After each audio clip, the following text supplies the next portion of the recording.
भोला की फसल तैयार हो जाती है।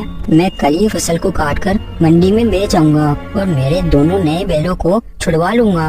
फिर भोला अपने घर चला जाता है।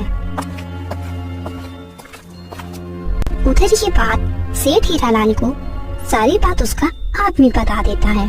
अगर भोला ने कल फसल काट ली तो वो मुझे पैसे दे देगा और अपने बैल छुड़वा लेगा। मुझे ऐसा कुछ करना पड़ेगा जिससे भोला मेरे पैसे नहीं चुका पाए और मैं उसके दोनों बैल हड़प लूं और साथ ही साथ उसकी जमीन भी हड़प लूं। सेठ जी, अगर अपन भोला की फसल में आग लगा दे तो भोला कल कौन सी फसल काटेगा?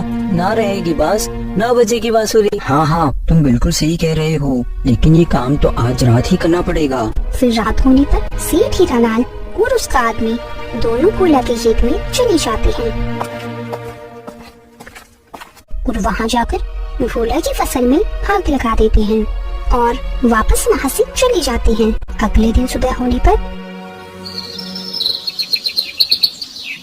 जब भोला अपने खेतों में पहुँचा तो वहाँ का नजारा देखकर भोला की होश उड़ गए। भगवान, ये कैसे हो गया? अब मैं क्या करूँगा? मैंने कितनी मेहनत से ये फसल उगाई थी, अब मेरे सारे सपने अधूरे रह गए भगवान। तभी वहाँ सेठ आ जाता है। क्या हुआ भोला, तेरे खेतों में आग कैसे लग गई? पता नहीं सेठ जी ये कैसे हुआ, लेकिन सेठ जी मैं तो बर्बाद हो गया। मैंने आपसे जो भी खर्च लिया था वो सारा पैसा मैंने इस खेती में लगा दिया। सोचा था फसल बेचकर आपका सारा कर्ज चुका दूंगा और मेरे बैल वापस ले लूंगा।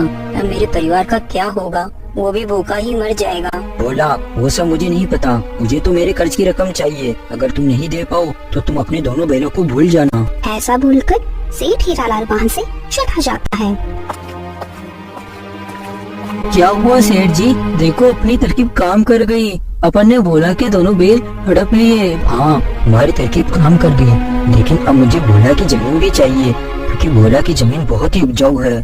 उसका क्या उपाय करें? अरे सेठ जी, क्यों चिंता करते हो आप? जैसे अपन ने भोला के खेतों में आग लगाई है, वैसे ही आज रात अपन उसके घर में भी आग लगा देते हैं। फिर उसी दिन की रात भोला का परिवार सो रहा था। तभी सेठ हीरालाल और उसका आदमी वहाँ आ जाते हैं और भोला के घर में आग लगा देते हैं और वहाँ से भाग जाते हैं।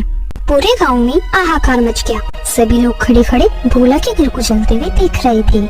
लेकिन तभी राहुल के चिल्लाने की आवाज आती है तो भीड़ में खड़ा राजू हिम्मत करके भोला के घर में जाता है और देखता है कि भोला और उसकी पत्नी सीमा तो आग में जल गए, लेकिन उसने देखा राहुल अभी भी जिंदा है। तो राजू राहुल को उठाकर बाहर ले आता है। अगले दिन राजू ने भोला और उसकी पत्नी का अंतिम संस्कार कर दिया और उधर सेठ हीरालाल ने भोला की